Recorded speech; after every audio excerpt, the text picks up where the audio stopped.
دریا کے اوپر مولا کائنات نے جب قبضہ کیا، علی کی فوج نے قبضہ کیا، تو فوجیں حاکم شام کہنے لگی جس طریقے سے ہم نے پانی بند کر دیا تھا یہ بھی پانی بند کر دیں گے، ہم پیاسے مر جائیں گے لیکن جیت جائیں گے۔ حاکم شام نے کہا نہیں، علی کو خوب جانتے ہیں، علی کو خوب جانتے ہیں۔ عقبۃ النساء جلدنا مصر علی ابن ابی طالب، عرب کی عورتیں باز ہیں علی جیسے شیر کو پیدا کرنے کے لیے۔ یہ حاکم شام کہہ رہا، وہ کہہ رہے ہیں ہم پیاسے مر جائیں گے، ہم شکست کھا جائیں گے، لیکن دنیا نے دیکھا کہ علی کی فوج نے قبضہ کرنے کے بعد پانی ان کے لیے باہر کر دیا، آزاد کر دیا، اور دنیا والوں کو یہ بتا دیا دیکھو ہم شر کے ذریعے غلبہ حاصل نہیں کرنا چاہتے۔ حسین ابن علی نے ان کے لشکر کو پانی پلایا، آج علی نے اپنے بدلے مقابل کے لشکر کو پانی پلا کر ثابت کر دیا دنیا دیکھے عربی کردار کیا ہے، حسینی کردار کیا ہے، اور عربی کردار کیا ہے۔ ایک سلام پڑے محمد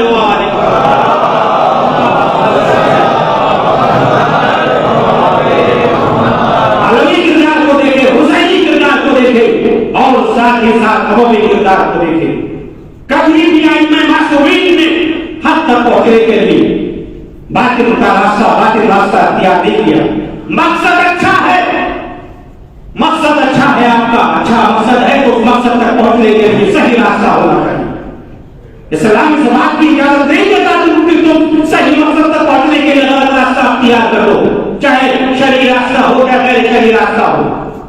پیغمبر بھی جب آپ تبلیغ کر رہے تھے، تبلیغ کے لیے پیغمبر نے سارے راستے کو اختیار نہیں کیا چاہے وہ راستہ ہو، بلکہ قرآن نے بتایا اے پیغمبر ادعو الی سبیل ربک بالحکمت والموعظۃ الحسنہ۔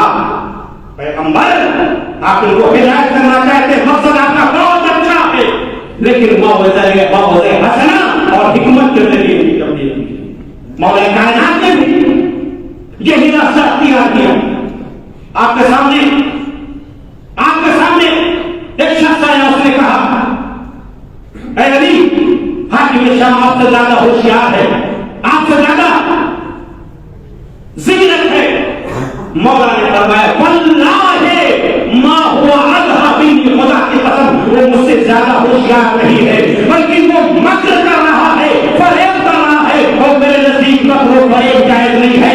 اگر مکر و فریب جائز ہوتی تو عرب کا سب سے بڑا سیاستدان میں ہوتا۔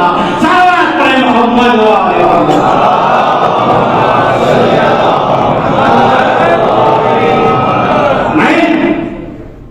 دینا نہیں چاہتا، مکر و فریب دینا نہیں چاہتا، کیونکہ میں جانتا ہوں دھوکہ دینے والا، مکر اور فریب کرنے والا جہنم میں جائے گا۔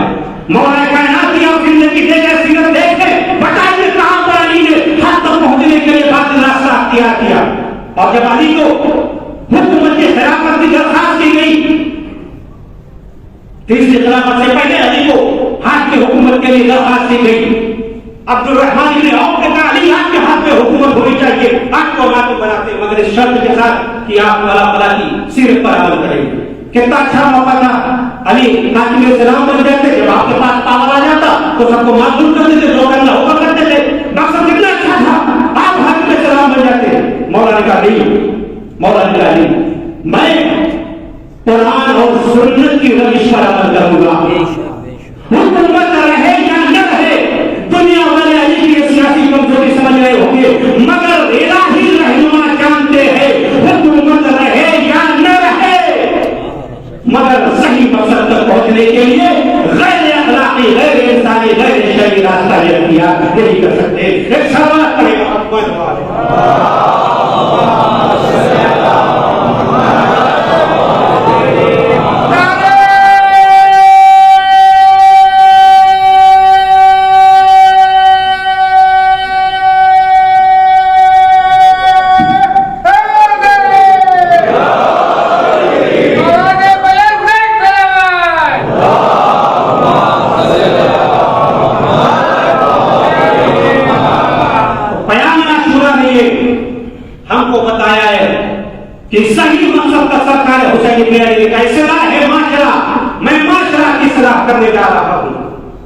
معاشرے کو اچھا بنانے جا رہا ہوں. معاشرہ بگڑتا چلا جا رہا ہے. ہماری ذمہ داری حسین بن علی برداشت نہیں کر سکتا.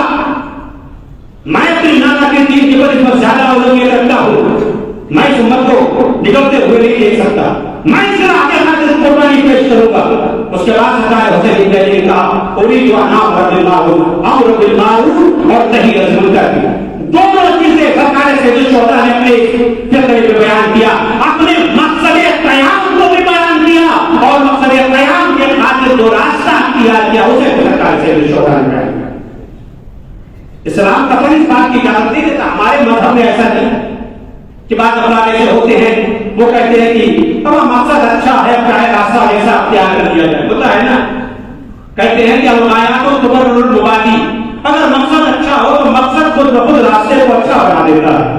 یہ کہا جاتا ہے. ہمارے یہاں ایسا نہیں کہ آپ چاہے جیسا راستہ اختیار کریں. مثال کے طور پر آپ مسجد بنانا چاہتے ہیں.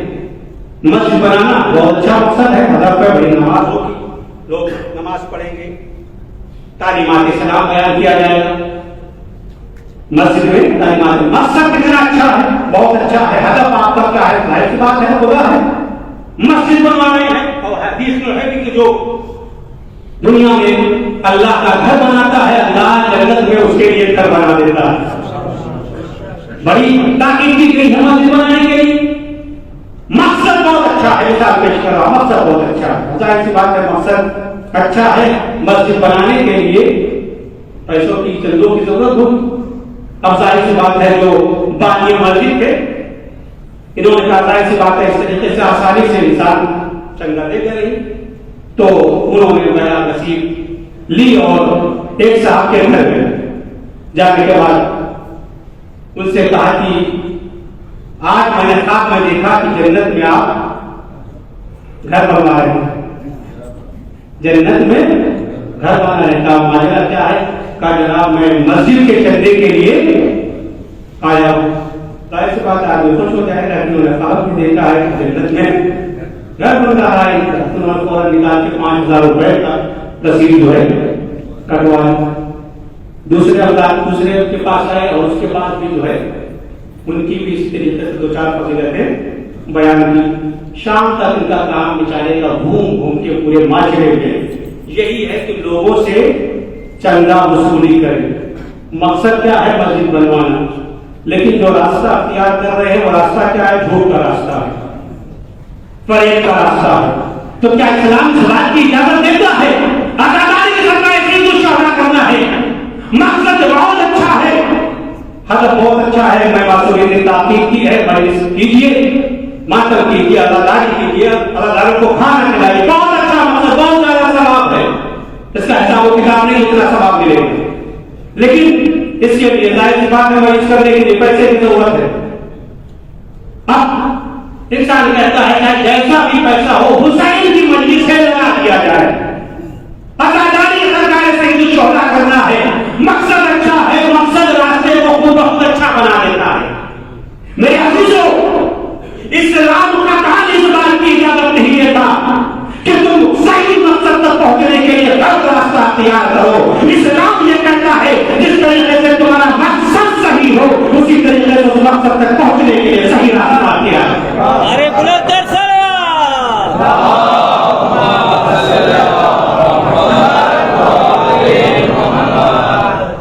اسلام کا اس بات کی اجازت نہیں دیتا کہ آپ صحیح مقصد تک پہنچنے کے لیے آپ تمام انبیاء اولیاء الہی کی تاریخ اٹھا کر دیکھ لیجیے, بتائیے کہیں بھی کسی معصوم نے, کسی بھی نبی نے, کسی بھی ولی خدا نے حق تک پہنچنے کے لیے بات راستہ اختیار کیا. پیغمبر کا زمانہ ہے, ابتدائی اسلام ہے, پیغمبر تبلیغ کر رہے, مسلمانوں کی ضرورت ہے, مسلمانوں کی ضرورت, مسلمان بنا رہے, مسلمانوں کو اذیت ہو رہی ہے, پریشانی ہو رہی ہے, رسول تبلیغ کر رہے ہیں. کسی بھی نبی نے حق تک پہنچنے کے لیے, صحیح ہدف تک پہنچنے کے لیے غلط راستے کو, باطل راستے کو اختیار نہیں کیا. اسلام اس بات کا حرص کر بیان عاشورہ کی, بیان عاشورہ کی. پیغمبر لوگوں کو جو ہے تبلیغ کر رہے, اسلام مسلمان بنا رہے, ضرورت ہے, پریشانی ہو رہی ہے, مسلمانوں کو ستایا جا رہا ہے. ایسے ماحول میں قبیلے بنی سعد بہت بڑا قبیلہ عرب کا آیا, پیغمبر کے پاس آیا, آنے کے بعد کہا یا رسول اللہ ہم آپ کے ہاتھ پر اسلام کو قبول کرنا چاہتے ہیں. ہم اسلام کو قبول کرنا چاہتے ہیں. ہم مسلمان اتنا بڑا قبیلہ ہمارے خزانے قبیلہ آیا پیغمبر اسلام سے, عبداللہ کے بیٹے اور سب کے سب مسلمان ہونا چاہتے ہیں. پیغمبر کا بسم اللہ مسلمان ہو جاؤ. انہوں نے کہا مگر ہمارے 3 شرطیں ہیں, اگر آپ ان کو مان لیں تو ہم مسلمان ہو جائیں گے. اور بہت سی شرطیں ہیں. پہلی شرط یہ ہے کہ ہم کو آپ جو ہے 1 سال کی اور اجازت دے دیجیے تاکہ اپنے خداؤں کے دل کھول کر عبادت کر لیں. دوسری شرط کیا ہے؟ دوسری شرط یہ ہے کہ نماز ہمارے لیے تھوڑا سخت ہے, ظاہر میں ہم لوگ جو ہے سر کو جھکائیں گے, تھوڑا سا تخفیف نماز میں ہمارے لیے کر دیجیے. تیسری شرط یہ ہے کہ ہم اپنے خداؤں کو اپنے ہاتھوں سے جو ہے خراب نہیں کریں گے, ہم نہیں توڑیں گے. اگر آپ ان 3 شرطوں کو مان لیجیے پورا قبیلہ اتنا بڑا میرے ساتھ آیا ہے, سارا مسلمان ہو جائے گا. پیغمبر کو ضرورت ہے مسلمانوں کی, تبلیغ کر رہے ہیں, لوگوں کو مسلمان بنا رہے ہیں. پیغمبر نے کہا نہیں, مجھے تمہاری یہ شرطیں منظور نہیں ہے. تیسری شرط ٹھیک ہے تم نے خداؤں کو اپنے ہاتھوں سے خراب نہ کرنا, مگر یہ جو شرط ہے کہ نماز تمہارے لیے معاف کر دی جائے یا نماز میں کمی کر دی جائے یا تمہیں 1 سال کی اور مہلت دے دی جائے. یا رسول اللہ, یہ پوری عمر اپنے خداؤں کی عبادت کر چکے ہیں, 1 سال کی اور مل جاتی, اس کے بعد مسلمان ہی ہو جاتے نا, نماز میں تھوڑا تکلیف ہو جاتی. پیغمبر کہیں نہیں, 1 سال کا اگر پیغمبر سے یہ 1 لمحے کی بھی اجازت مانگ کر تو پیغمبر نہ دیتے. کیوں؟ جب 1 لمحے کی بھی اجازت دینے کے معنی یہ ہے تو خداؤں میں اتنی صلاحیت پائی جاتی ہے. 1 لمحے کے لیے اجازت دینے کے معنی کیا ہے؟ یا تو خداؤں میں صلاحیت پائی جاتی ہے, وہ خداؤں نہیں آئی. انہوں نے کہا کہ آپ نہیں مانیں گے تو ہم مسلمان نہیں. چلا گیا, واپس چلا گیا. رسول اللہ نے کہا کہ واپس چلے گئے. مقصد کتنا اچھا تھا, سارا قبیلہ مسلمان ہو جاتا, مگر نبی نے صحیح مقصد تک پہنچنے کے لیے غیر اخلاقی, غیر انسانی, غیر شرعی راستے کو اختیار کیا. صلوات پڑھیں محمد و آل محمد.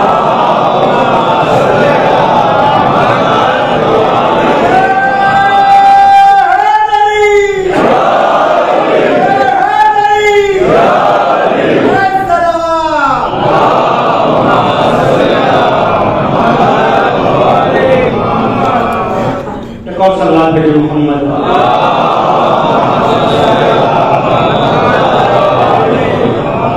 کبھی بھی کسی بھی نبی نے, کسی ولی خدا نے, کسی بھی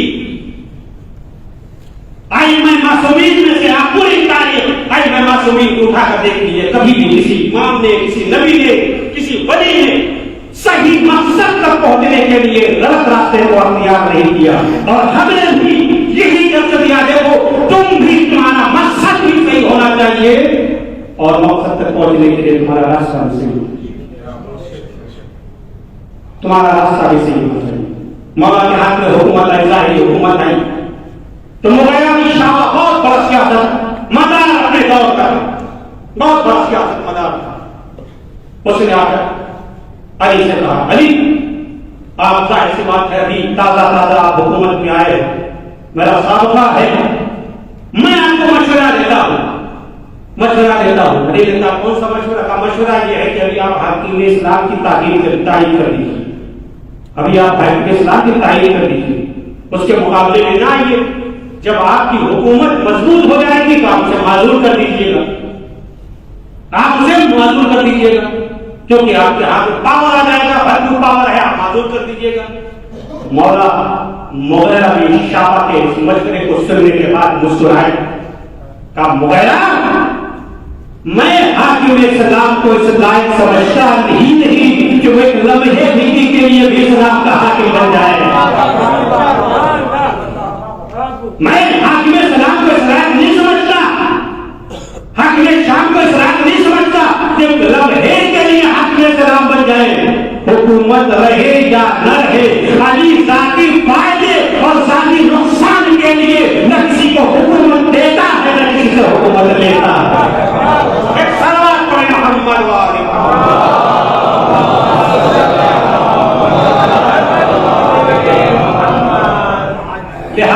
اٹھا کر دیکھیں، تاریخ اٹھا کر دیکھیں، کبھی بھی نبی نے کسی ولی تمہارا راستہ بھی صحیح ہونا چاہیے اور اس راستے تک پہنچنے کے لیے تمہارا مقصد بھی صحیح ہونا چاہیے اور مقصد تک ہدف تک پہنچنے کے لیے تمہارا راستہ کبھی بھی مقصد کا اچھا ہونا راستے کو اچھا نہیں کرتا. یہی قیام عاشورہ بیان عاشورہ مکتب حسین ابن علی کی خصوصیت ہے. تو حسین ابن علی نے بتا دیا ہمارا مقصد بھی صحیح تھا اور اس مقصد تک پہنچنے کے لیے ہم نے راستہ بھی صحیح کیا. اور ظاہر سی بات ہے کہ حسین ابن علی نے اپنے مقصد تک پہنچنے کے لیے عظیم قربانی پیش کی. عظیم قربانی سرکار سے الشہداء نے پیش کیا. یہ دین جو ہم تک پہنچا ہے نا بڑی مشقتوں کے ساتھ پہنچا ہے، بڑی محنتوں کے ساتھ پہنچا ہے. یہ دین کے لیے سرکار سے الشہداء نے ائمہ معصومین نے بڑی قربانیاں پیش کی ہے. رسول اللہ نے بڑی محنتیں کی ہے اس دین کے لیے. اسی لیے اللہ کے رسول جاتے جاتے یہ کہتے ہیں دیکھو اے مسلمانوں تم سے اجر رسالت میں کچھ نہیں چاہتا سوائے یہ کہ ہمارے قرابت داروں سے محبت ہے، ہمارے قرابت داروں سے محبت ہے، اس کے علاوہ کچھ نہیں چاہتا. رسول جاتے جاتے قرابت داروں سے محبت کا تقاضا کر رہے ہیں. اب آپ یہ بتائیے کیا محبت کا تقاضا یہی تھا فاطمہ کے گھر میں آپ ماتا ہو گیا آپ کی آنکھیں نہ ہوگی اللہ نے آواز پر رحمت نازل کرے. کیا محبت کا تقاضا محبت کا تقاضا یہی تھا کہ فاطمہ کے گھر میں آپ نہ کرے. فاطمہ کی فصیلت ہوتی ہے فاطمہ کا چلتا ہوا دروازہ گرایا جائے. ابھی رسول کی وفات کو چند دن گزرے ہیں فاطمہ کے گھر میں آگ لگا دی گئی. کیا یہی محبت کا تقاضا ہے یا یہ محبت کا تقاضا تھا کہ علی کے سر کو دوبارہ کر دیا جائے؟ کیا محبت کا تقاضا یہ تھا کہ امام حسین مشتبہ کو زہر دے دیا جائے؟ کیا محبت کا تقاضا یہ تھا کہ حسین پر پیارا وطن مدینہ چھوڑنے کو حسین پر مجبور کر دیا جائے؟ حسین پر ایسا وقت آ جائے کہ حسین کو اپنا پیارا وطن مدینہ چھوڑنے پر حسین مجبور ہو جائے. یہی وجہ ہے کہ جب بیعت کا مطالبہ ہوا حسین بن علی اپنے نانا کے روضے پر آئے. نانا آپ کی قبر کا مجاور تھا. یہ مدینہ اب حسین کے رہنے کے لیے پیدل شہدی روضے احمد کو سدھارے تربت سے صدا آئی کی آہا پیارے. تعویذ سے شبیر لپٹ کر یہ پکارے ملتا نہیں ہے چین نواسے کو. خط کیا ہے دی اجل کا پیام آیا ہے نانا اب آخری رخصت کو غلام آیا ہے نانا. نانا مدینہ چھوڑنے کا دل نہیں چاہتا مگر نانا مدینے کی زمین حسین پر ترنگ کر دی گئی ہے. اے نانا حسین مدینہ چھوڑ رہا ہے. حسین مدینہ چھوڑنے پر آمادہ ہوئے. قافلہ تیار ہوا، محفل تیار ہوئی. حسین مدینے سے جا رہے ہیں، ہر طرف سے الوداع الوداع کے نعرے بلند ہو رہے ہیں. ایک راویہ کہتی ہے کہ میں اہل بیت کی خدمت کے لیے مدینہ گئی اور اتفاق سے میں اس وقت پہنچی جب یہ قافلہ مدینہ سے کربلا کے لیے جا رہا. مدینہ سے جا رہا میں نے دیکھا ایک مقام پر میں رک گئی. میں نے دیکھا کہ محفلیں لگی ہوئی ہیں اور بیویاں سوار ہو رہی ہے. وہ راویہ کہتی ہے کہ میں دور سے ایک مقام پر رک کر اس منظر کو دیکھنے لگی. میں نے دیکھا کہ یہ ایک بیوی محفل میں سوار ہو رہی ہے. اللہ سلامت رکھے اور ماں بیان رکھتے ہیں. سنو گے تمہا اور راویہ کہتی ہے میں نے دیکھا ایک بیوی محفل میں سوار ہو رہی ہے. میں نے دیکھا ایک بیوی بیت الشرف سے ساتھ نکلی، اس کے ساتھ ساتھ ایک جوان میں نے پوچھا یہ کون ہے؟ کسی نے کہا یہ علی اکبر ہے اور وہ بیوی ان کی ماں میں لیلا۔ علی اکبر نے سہارا دیا اور میں لیلا سوار ہوگی۔ کچھ دیر کے بعد بیت الشرف سے خاتون ایک مزدور اور نکلی، ان کے ساتھ ساتھ ایک نوجوان ہے۔ میں نے پوچھا یہ کون ہے؟ کسی نے کہا وہ پروا ہے، ان کا بیٹا قاسم ہے۔ ایک ایک بیوی سوار ہو رہی، اس کے بعد وہ کہتی ہے میں نے دیکھا ہے کہ وہ ایک بیوی نکلی جن کی آنکھوں میں چھوٹا سا بچہ تھا۔ میں نے کہا یہ کون ہے؟ کسی نے کہا یہ علی اصغر ہے، وہ میرا باپ ہے، وہ میرا باپ بھی سوار ہوگی۔ قرآن کہتی ہے منظر دیکھ رہی تھی بیویاں محل میں ایک کر سوار ہو رہی تھی۔ ایک مرتبہ میں نے دیکھا کہ مرتبہ ایک ہلچل ہوئی، بنی ہاشم کے جوان ادھر ادھر بھاگنے لگے، عباس آگے بڑھے۔ ایک مرتبہ میں نے پوچھا یہ کون ہے؟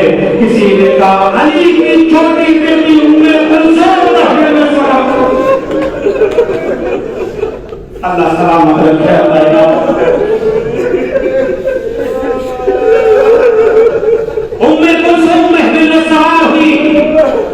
قرآنیہ کہتی ہے میں نے دیکھا حسین ایک مقام پر بیٹھ کر یہ سارے منظر کو دیکھ رہے تھے۔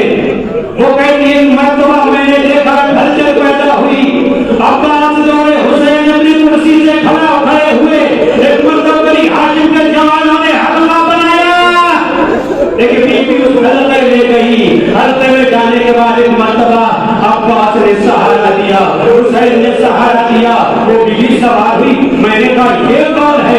کسی نے کہا علی کی بڑی بیٹی زینب سوار ہو۔ علی کی بڑی بیٹی زینب سوار ہوئی۔ زینب محل میں سوار ہو۔ زینب دیکھ رہی ہے نا کہ بڑے شان و شوکت سے عباس آج سوار کر رہے ہیں، بنی ہاشم کے جوان سوار ہو رہے ہیں۔ زینب جب سوار ہو گئی تو علماء کہتے ہیں جناب زینب نے کہا بھیا بات وعدہ کر لو، جس طریقے سے لے جا رہے ہو اسی طریقے سے واپس لے آؤ گے۔ اے بھیا بات جس طریقے سے لے جا رہے ہو اسی طریقے سے واپس لے آؤ گے۔ عباس سر جھکائے ہوئے ہے، عباس نے کچھ کہنا چاہا، حسین نے شان عباس پر ہاتھ رکھا ہے، بھیا بات وعدہ نہ کرنا، اے بھیا بات وعدہ نہ کرنا ورنہ قیامت پر برابر آ جائے گی۔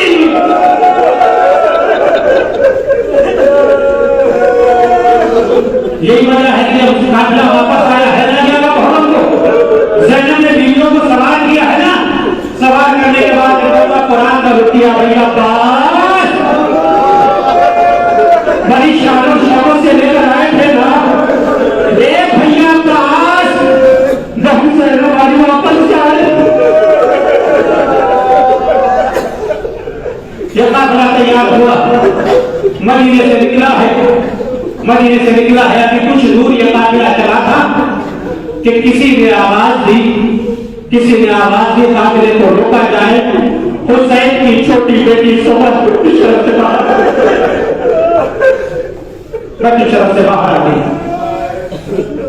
جناب زہرا کو حسین نہیں لے، اس کی کئی وجہ تھی، اس میں ایک وجہ یہ تھی سارے قصائد حسین لکھتے ہیں کیونکہ جناب زہرا بی بی فاطمہ سے بڑی شریف،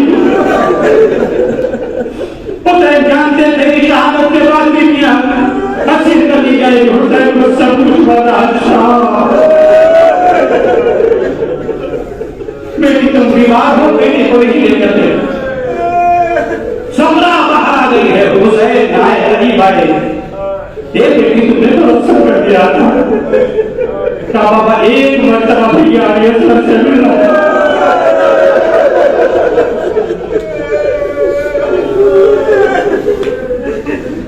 اے بابا ایک مرتبہ بھی علی اصغر سے ملنا چاہیے۔